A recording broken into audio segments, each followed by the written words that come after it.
Assalamualaikum warahmatullahi wabarakatuh.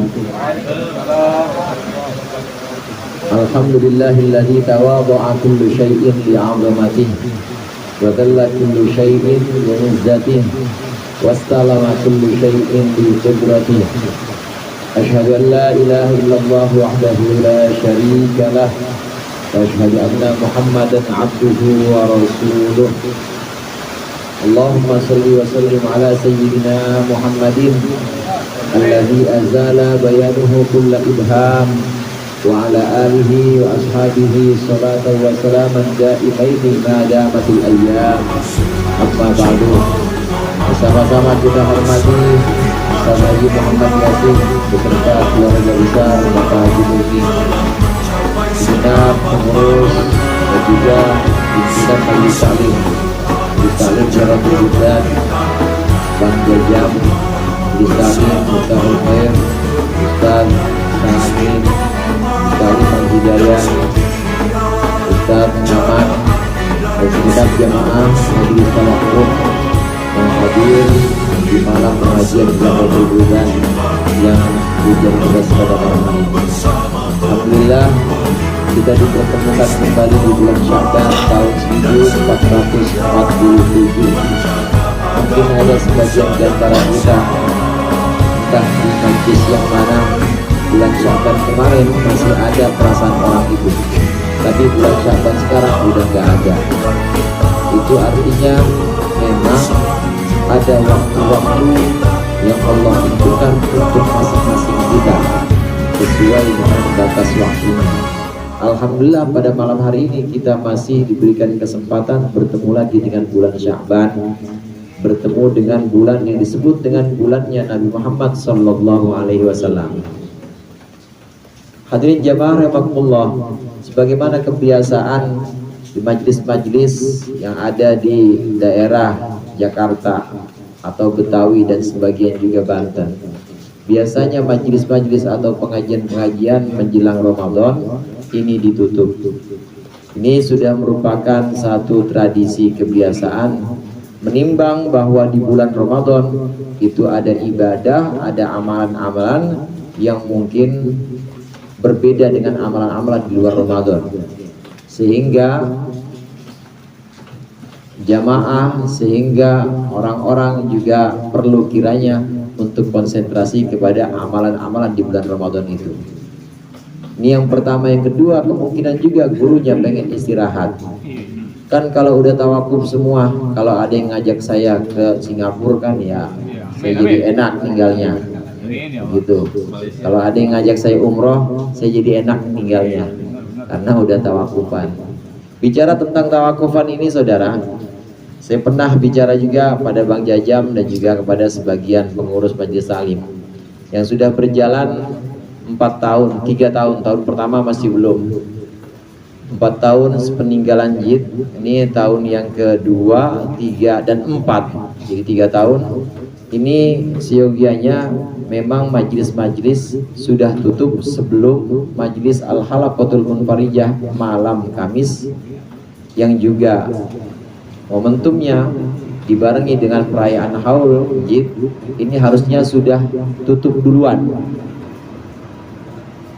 3 tahun sebelumnya, 3 tahun berturut-turut, tahun kedua, tahun ketiga, tahun keempat sepeninggalan Jid itu memang tutup dulu semuanya, baru puncaknya itu ada di Al-Halaqatul Munfarijah. Itu berjalan dan sesuai dengan yang saya terima dari sebagian murid Jid yang memperhatikan ini Jid selalu memulai tawakuf dari majelis-majelis di luar halaqah.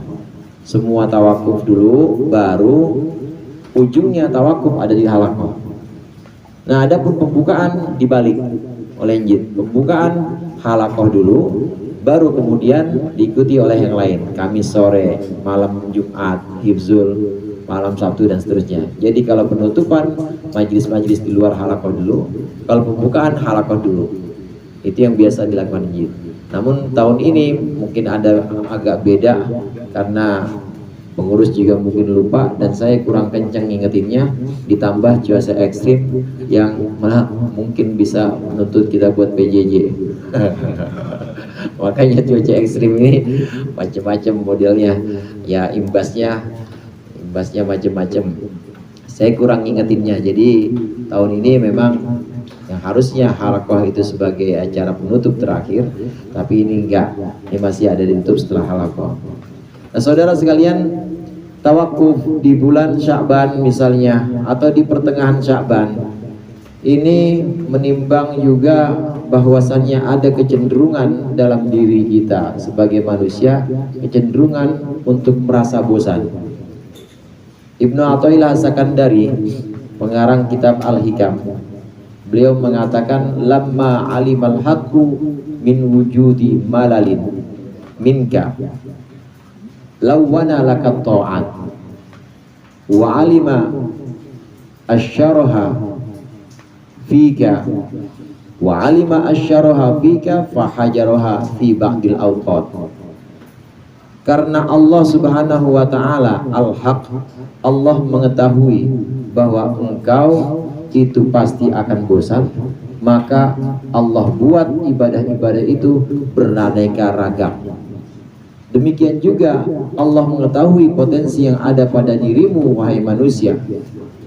Potensi untuk merasa ambisius, potensi untuk terus ibadah, nggak berhenti-berhenti, jadi getol banget ibadah, itu juga ada potensi itu.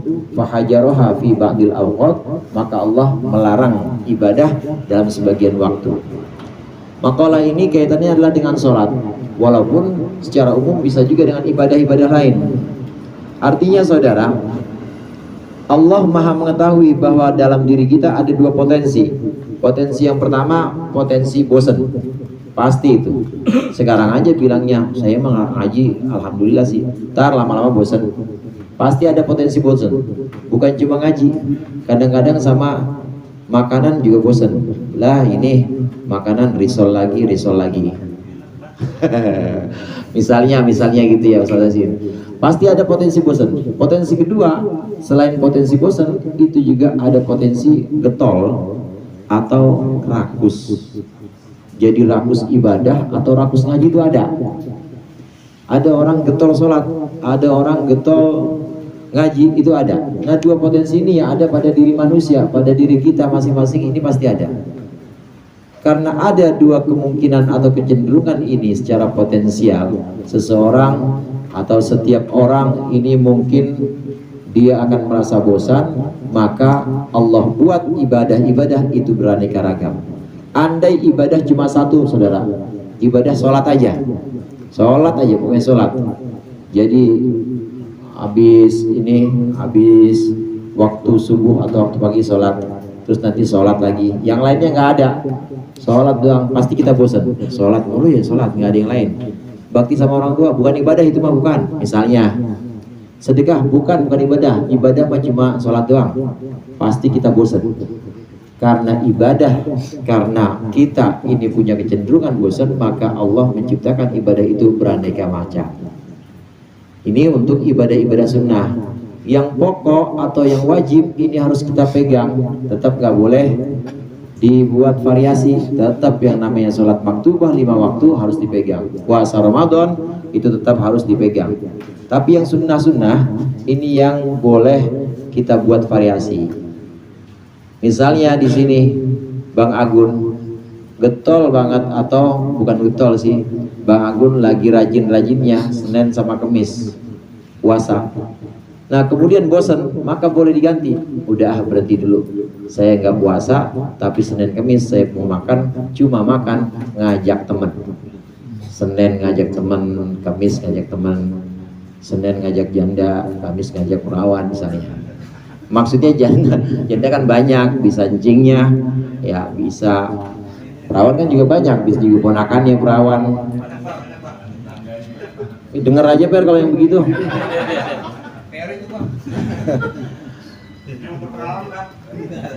Karena ada kecenderungan setiap orang bosan, maka Allah menjadikan ibadah itu beraneka macam supaya kita ada variasinya. Begitu juga karena ada kecenderungan dalam setiap orang untuk ambisi, getol terus-menerus melakukan ibadah, maka Allah buat ibadah pada satu waktu, pada sebagian waktu Allah buat larangan. Kita sholat, lagi getol-getolnya sholat, rajin-rajinnya sholat, tetap kalau habis asar haram sholat, nggak boleh. Kita lagi demen-demennya puasa, semuanya puasa Ramadan udah pasti dah, nggak pernah ketinggalan. Puasa sunnah yang Senin Kemis kita laksanakan, Ayyamul Bid tanggal 12, 13, 14 itu dilaksanakan juga semuanya. Tapi kalau waktunya datang keharaman, jangan puasa. Kapan itu? Hari raya Idul Fitri jangan puasa.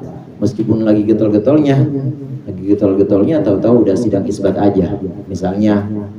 Terus saya pengen puasa lagi kan? Nggak boleh, haram. Begitu juga lagi demen-demennya puasa Arafah, mulai dari Tarwiyah tanggal 8 Dzulhijjah, tanggal 9 dia puasa, tanggal 10 saya lagi demen-demennya, Ustaz ngapa berhenti nih, puasa aja terus ah. Hari Tasyrik dia terus puasa juga, nggak boleh, haram. Ada kecenderungan, setiap orang ada kecenderungan untuk, maaf istilahnya, rakus atau untuk getol dalam ibadah, itu ada kecenderungan seperti itu. Maka oleh Allah diberikan batasan-batasan. Ada waktu haram berpuasa, ada waktu haram sholat. Bandingannya tadi yang pertama adalah dengan kebosanan. Nah, lebih banyak orang yang merasa bosan tentunya. Orang-orang merasa bosan kalau ibadah hanya dijadikan satu macam saja. Nah, hadirin sekalian, ini juga berlaku kiranya untuk pengajian. Mungkin pengajian bosan, malam Sabtu tafsir Jalalain sama Usul Hamidiyah, malam Sabtu lagi Fathul Qorib sampai Irsyadul Ibad. Lah ustadznya dia lagi, ketemunya RW lagi misalnya, ketemunya Lutfi lagi, nggak ada yang lain apa? Takut merasa bosan atau ada kecenderungan bosan itu, maka di bulan Sya'ban tawakuf aja dulu, ganti suasana lain. Mungkin ngajinya nanti ba'da subuh di masjid-masjid, safari aja Patri, safari subuh. Misalnya subuh ini sahur di mana, ntar sholat subuh dengerin kuliah subuh di mana, ntar besok safari lagi subuh malam kedua di mana, kemudian dengar kuliah subuh di mana. Jadi ganti suasana supaya nggak bosan ngelihat saya mulu, Patri sama Pak Bisri. Nah, Ustadz lagi bosan cing lihat Ustadz. Karena ada kecenderungan bosan, dan para alim kiai kita tahu supaya nggak bosan dan ada rasa kangennya, maka di bulan Sya'ban pengajian sementara ditutup. Ntar bulan Syawal pasti mulai kangen nih, pengen baca tafsir Jalalain lagi, kangen nih pengen baca Usul Hamidiyah lagi, kangen nih pengen risol sama soto sama satenya Ustaz Yasin. Pasti ada rasa kangen. Nah, begitu ada rasa kangen, kita mulai dengan semangat baru. Ini kiranya hikmah atau maksud yang terkandung dalam tawakuf. Kenapa harus tawakuf? Karena ada kecenderungan setiap orang untuk merasa bosan, maka kita ganti suasana. Datangnya bulan Ramadan, ganti suasana ngaji, ganti guru juga, nggak apa-apa, emang begitu. Ganti guru, namun kita tidak berhenti ngaji, tetap ngaji, cuma suasana yang berbeda, tidak seperti di luar Ramadan. Ini yang pertama, hikmah dari tawakuf yang biasa kita laksanakan menjelang Ramadan. Kemudian yang kedua, saudara, dalam pelajaran-pelajaran tafsir yang juga dibahas di Zaratul Buldan ini, di antaranya penjelasan tentang Yasin. Saya bahas tentang Yasin aja, bukan tentang Ustaz Yasin, bukan. Kalau Ustaz Yasin dibahas mah bisa sampai lebaran nggak selesai. Ini tentang Yasin aja, penjelasan tentang Yasin. Dalam tafsir Jalalain misalnya, biasanya ayat-ayat yang disebut dengan mafatihus suwar atau ayat pembuka surat, Yasin, Alif Lam Mim, apalagi saudara? Alif Lam Ra, terus Alif Lam Mim Shad, terus Toha Shad, ya. Alif Lam Mim, itu bacanya Alif Lam Mim, jangan alama per alama itu ya. Alif Lam Mim Yasin dalam tafsir Jalalain biasanya disebut Allahu a'lamu bimuradihi bihi. Allah lebih mengetahui maksud dari Yasin, maksud yang terkandung dalam Yasin. Allah lebih mengetahui tentang maksud yang terkandung dalam Alif Lam Mim. Allah lebih mengetahui tentang maksud yang terkandung dalam Kaf Ha Ya Ain Shad. Karena memang cuma Allah yang tahu, dan itu memang kalau dalam bahasa Arab dicari di kamus gak bakal ketemu, saudara, gak bakal ketemu. Kalaupun ada shad paling penjelasannya cuma harful hijaiyah, ahad min harfil hijaiyah, harfun min hurufil hijaiyah, satu huruf dari huruf hijaiyah, gitu doang artinya, paling nggak ada arti apa-apa. Nah, ulama-ulama tafsir yang hati-hati ini pasti ketika menjelaskan Yasin, misalnya ini hanya Allah lebih tahu tentang maksud dari Yasin itu. Nah, dari sini dimulailah penjelasan, saudara. Ibadah itu ada 3 macam. Yang pertama ada ibadah qalbiyah, yang kedua ada ibadah lisaniyah, yang ketiga ada ibadah jarihiyah atau ibadah jawarih, ibadah anggota badan. Setiap jenis ibadah itu, ya ibadah qalbiyah, ibadah lisaniyah, ibadah jarihiyah, setiap ibadah itu ada bagian yang yu'lamu maknahu dan bagian ma'lam yu'lam maknahu. Ada bagian yang diketahui maksudnya, ada bagian yang tidak diketahui maksudnya. Yang pertama, ibadah qalbiyah, ibadah hati. Sebagian ibadah hati itu ada yang diketahui maknanya. Iman misalnya, iman kepada apa Ustaz? Iman kepada kudrah atau kekuasaan Allah, kemahakuasaan Allah. Maknanya apa? Maknanya kita beriman, yakin bahwa Allah maha kuasa. Apa buktinya, dalilnya, petunjuknya? Petunjuknya Allah bisa menghidupkan yang mati. Gimana Allah menghidupkan yang mati? Contohnya, argumennya, Allah menghidupkan ayam dari telur.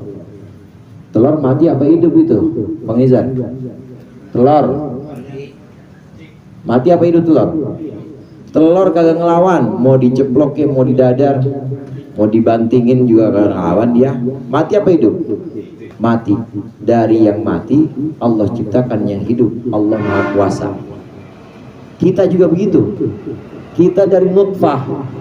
Nutfah itu mani. Mani mati apa hidup tuh? Mati itu dari makanan, saudara. Dari makanan, saripati makanan yang dimakan sama ibu kita, bapak kita, jadi kita. Jadi dari benda mati Allah menjadikan yang hidup. Berarti kudrah Allah di sini. Perintah iman, amal yang disebut amal qalbiyah, itu amal yang di hati, tidak berupa anggota badan, tidak berupa gerakan lisan, tapi di hati kita iman, yakin bahwa Allah kudrah, Allah qadir, Allah maha kuasa, dan kekuasaan Allah itu tidak terbatas. Di antaranya kita memahami maksudnya, kita memahami bahwa Allah maha kuasa, di antaranya membuat yang hidup dari yang mati. Lagi misalnya iman kepada Rasul, kebenaran Rasul, kebenaran Nabi Muhammad SAW. Apa buktinya? Kita harus iman kepada kebenaran Rasul, bahwa Nabi Muhammad tidak pernah berbohong. Orang-orang yang hidup semasa dengan Nabi Muhammad memang menyaksikan Nabi Muhammad orang yang tidak pernah berbohong. Jadi benar, siddiq. Jadi kita membenarkan bahwa Nabi Muhammad adalah utusan dan Nabi Muhammad benar membawa kebenaran. Ini bagian ibadah hati, yaitu iman yang bisa dipahami maksudnya. Ada bagian ibadah hati yang tidak bisa dipahami maksudnya atau tidak bisa dicarikan argumennya, dan kita sekedar iman aja.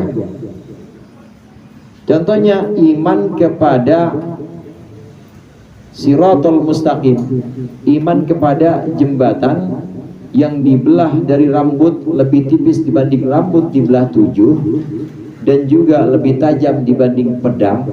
Tapi orang mukmin kalau lewat itu kalbarkil khotib, lewat situ seperti kilat langsung sampai ke surga. Kok bisa jembatan yang sedemikian kecil jembatan yang sedemikian lebarnya itu setipis, lebih tipis dibanding rambut dibelah 7 dan lebih tajam dibanding pedang, kok bisa dilewatin? Iman kepada timbangan atau mizan. Timbang, kalau emas mah masih bisa ditimbang segram, setengah gram aja masih kelihatan tuh beratnya. Tapi ada yang nggak kelihatan beratnya, yang tidak bisa diukur beratnya, tapi bisa ditimbang di sana. Subhanallah bihamdi subhanallah, bisa itu ada beratnya. Ini bagaimana kita membuktikan ini, atau bagaimana kita mengimani ini dengan bukti atau dengan dalil, dengan maksud yang bisa kita pahami. Maka bagian yang ini adalah bagian iman dari sesuatu yang tidak bisa kita pahami maksudnya. Terus bagaimana kita? Iman aja, iman aja. Artinya tidak semua perintah iman itu harus bisa dirasionalisasikan. Tidak semua perintah iman itu bisa kita nalar dengan akal. Kalau kebenarannya Nabi Muhammad, kemudian juga kekuasaan Allah bisa dinalar akal. Tetapi kalau iman kepada timbangan atau mizan, iman kepada Shiratal Mustaqim, ini tidak bisa dinalar akal. Lantas kita bagaimana? Cukup iman saja. Karena ada bagian dari agama, yaitu ada bagian dari perintah agama yang datang ke dalam hati, iman. Ini ada bagian yang tidak bisa dinalar. Kita cukup iman saja. Ini ibadah hati, ada yang bisa dinalar akal, ada yang tidak bisa dinalar akal. Yang kedua, ibadah lisan. Ibadah lisan juga demikian. Ada yang bisa dinalar oleh akal, ada yang tidak bisa dinalar oleh akal. Yang bisa dinalar oleh akal ini gampang, sesuatu yang kita pahami maksudnya aja. Nah, diantaranya adalah makna-makna Al-Quran yang memang jelas bisa kita artikan, bisa kita pahami. Wal Qur'anil Hakim, demi Quran yang penuh kebijaksanaan. Innaka laminal mursalin, sesungguhnya engkau termasuk para utusan. Nah, ini bisa dipahami maksudnya, bisa dipahami maknanya. Maka kita baca Yasin, tahu maknanya. Kita baca ayat itu, kita tahu maknanya. Tapi bagaimana yang kita nggak tahu maknanya? Baca aja pokoknya. Emang nggak ada artinya, yang artinya cuma Allah tahu. Yang tahu cuma Allah. Terus gimana kita? Cukup lisan kita baca aja. Dan inilah yang dimaksud dengan ta'abbud, yang dimaksud dengan ibadah ta'abbudi. Jadi nurut aja perintah, tidak perlu nalar ada apa di balik itu semua. Ada apa di balik shad, ada apa di balik alif lam mim, ada apa di balik kaf ha ya ain shad, itu tidak bisa dinalar oleh akal, maka kita ucapkan saja ayat-ayat itu. Ibadah lisan yang kita tidak tahu artinya, seperti sebagian ayat Quran sebagai pembuka, ini adalah ibadah lisan yang tidak bisa dinalar artinya. Jadi ada ibadah lisan yang tidak bisa dinalar artinya, dan ada ibadah lisan yang bisa kita ketahui artinya atau maknanya. Yang ketiga, ada ibadah jarihiyah atau ibadah anggota badan. Anggota badan kita dalam sholat berdiri layaknya berdiri seorang di depan rajanya. Disuruh berdiri ya berdiri, nggak berani nengok-nengok. Zaman dulu kita waktu disetrap sama kepala sekolah gara-gara telat upacara, berani nggak kita goyang-goyang? Nggak berani pasti. Atau di depan kelas disetrap, pasti nunduk kita, nunduk, dan nggak berani kita tengadah. Pandangan kita pasti nunduk karena di depan orang yang lebih wibawa. Apalagi ini berdiri di depan pencipta kita, pencipta alam semesta. Maka berdiri sholat ini bisa kita nalar atau bisa kita pahami maksudnya adalah berdirinya seorang hamba di hadapan Khalik atau di hadapan penciptanya. Gerakan diri, ada gerakan ruku. Maksudnya apa gerakan ruku? Bisa kita nalar, yaitu ketundukan kita kepada Allah.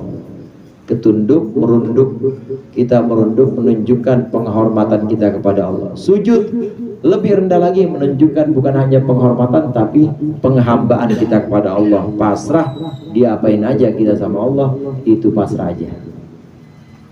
Ada ibadah gerakan yang bisa kita nalar. maknanya atau maksudnya ini bisa kita ambil dan kiranya masuk akal. Tapi ada ibadah badan yang juga tidak bisa kita nalar. Sekarang saya tanya sama Bang Amar misalnya, kenapa subuh 2 rakaat Bang Amar? Nggak ada itu, nggak ada secara akal kenapa subuh 2 rakaat, maghrib 3 rakaat misalnya. Itu nggak ada, dan tidak kita, kalau kita cari tidak kita temukan maknanya, tidak kita temukan maknanya. Kenapa kok suruhannya itu 3 isya 4? Dan itu sifatnya kita ta'abbudi, nurut aja. Dalam ibadah jarihiyah atau ibadah anggota badan, gerakan-gerakan, ada yang bisa kita ketahui maksudnya, seperti tunduk dalam ruku, menghamba dalam sujud. Ada yang tidak bisa kita ketahui maksudnya, seperti jumlah rakaat, kenapa begitu, itu kita tidak ketahui maknanya. Maka terus bagaimana untuk hal-hal yang tidak kita ketahui? Dari bagian ibadah qalbiyah yang kita tidak bisa nalar, dari bagian ibadah lisan yang kita nggak bisa tahu artinya, seperti alif lam mim atau yasin, dari bagian ibadah gerakan yang kita nggak bisa tahu maksudnya. Gimana sikap kita? Nurut aja, nurut dan ikut aja. Justru inilah agama yang sesungguhnya, nurut. Kadangkala saudara, ada orang yang tidak iman, ada orang yang ingkar kepada orang yang nyuruh, benar-benar ingkar. Saking ingkarnya, suruhannya nggak dijalankan. Misalnya saya suruh orang ini emang udah gak demen sama saya, itu angkat coba di bawah baskom, angkat coba baskom itu pindahin. Katanya, aduh apa lu nyuruh-nyuruh gua ya. Emang yang saya suruh udah ingkar sama saya, pasti nggak bakal dilaksanakan, nggak bakal dilaksanakan sama dia. Orang yang sama saya suruh juga, orang yang ingkar atau sebel sama saya, angkat tuh baskom. Di bawah baskom ada duit 4 juta. Benar Ustaz? Benar, saya angkat dah. Walaupun dia ingkar, dia angkat juga itu. Kenapa? Karena ada maksudnya. Kadang orang yang gak iman, orang yang ingkar, itu dia melaksanakan sesuatu bukan karena nurut, tapi karena ada udang di balik batu, ada duit di balik baskom. Dia mencoba ngambil manfaat dari itu. Ini contoh pertama. Contoh kedua, ada orang yang memang saya suruh dan dia, kalau saya suruh ya pasti nurut aja, dan dia percaya sama saya. Pindahin itu baskom, siap, saya pindahin. Besok lagi pindah itu baskom, siap. Nggak pernah nanya, ada apaan guru emang di balik baskom. Dia selalu melaksanakan itu. Ini contoh kedua. Kira-kira kerenan yang mana? Kerenan yang pertama apa kerenan yang kedua? Kerenan yang pertama apa kerenan yang kedua, saudara? Iya, kalau pilihan keren jadi seorang hamba atau jadi seorang pelayan, itu lebih berdedikasi yang mana? Lebih keren yang mana? Yang pertama atau yang kedua? Yang pertama atau yang kedua? Yang kedua. Yang kedua, dia nggak pernah mikir. Pokoknya disuruh sama orang, disuruh sama tuannya angkat baskom, dia angkat aja.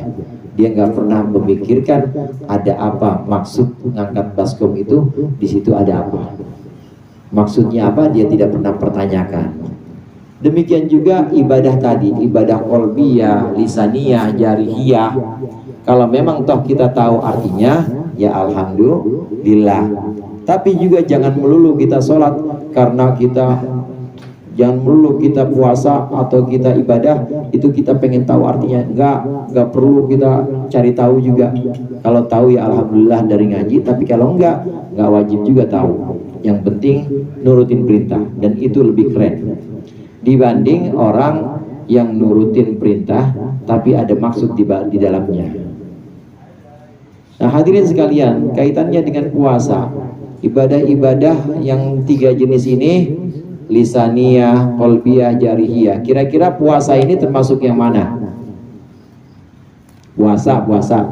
Apakah ibadah hati Puasa yang kagak makan kagak minum sampai maghrib tuh, itu termasuk ibadah hati, ibadah lisan, apa ibadah anggota badan? Kira-kira batasannya batasan maghrib sampai maghrib subuh sampai maghrib aja. Itu yang berkorban, yang berjuang apa tuh?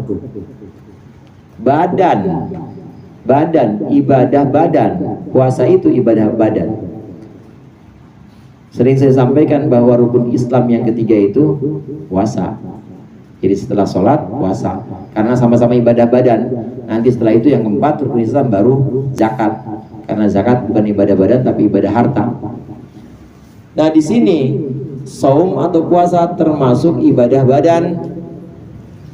Walaupun ada penelitian misalnya dengan puasa itu perut kita bisa sehat, dengan puasa maka organ pencernaan kita istirahat sejenak sehingga kita lebih bugar.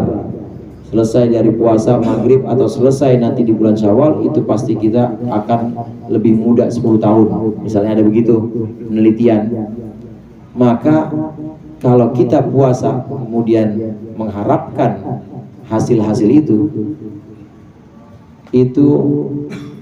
hanya mengharapkan hasil itu tok saja, maka tidak sah puasanya. Jadi tetap harus lillahi ta'ala. Walaupun dibalik itu Allah kasih bonus misalnya badan sehat, alhamdulillah. Tapi tetap awalnya harus lillahi ta'ala. Kalaupun tidak ada manfaat-manfaat dari puasa itu yang bisa kita nalar secara akli, maka kita tetap melaksanakan ibadah puasa itu sebagaimana seorang pelayan tadi disuruh angkat baskom. Dia nggak pernah tanya di bawah baskom itu ada apa. Dan itu yang lebih tulus kehambaannya kepada tuannya. Dalam ibadah itulah yang lebih tulus kehambaannya kepada Allah Subhanahu wa Ta'ala. Karenanya ngaji kita, ibadah kita, maka awalnya harus lillahi ta'ala. Kalau toh bisa dinalar akal, zikir kita ada yang kita ketahui maknanya, alhamdulillah, lebih mantap lagi. Tetap tapi harus lillahi ta'ala. Kemudian gerakan badan kita ada yang bisa kita pahami, oh maksud dari puasa itu supaya sehat, tetap lillahi ta'ala duluan. Walaupun ada hasil sehat, ya alhamdulillah. Demikian juga ibadah hati kita. Ibadah hati kita, iman kepada kekuasaan Allah, alhamdulillah kita paham mananya. Tapi tetap kita harus lillahi ta'ala. Artinya tetap lillahi ta'ala di sini kita harus benar-benar yakin bahwa Allah kuasa. Ini yang bisa kita ambil sebagian dari pembahasan tafsir dari ulama. Dan inilah yang kita pelajari setiap malam Sabtu di sini tafsir. Nah hadirin sekalian, yang terakhir menjelang Ramadan ini tentunya saya mohon maaf apabila dalam pertemuan kita, pengajian ada penjelasan yang kurang pas, ada juga kesalahan-kesalahan dan kekeliruan dari saya. Saya mohon dibukakan pintu maaf yang selebar-lebarnya.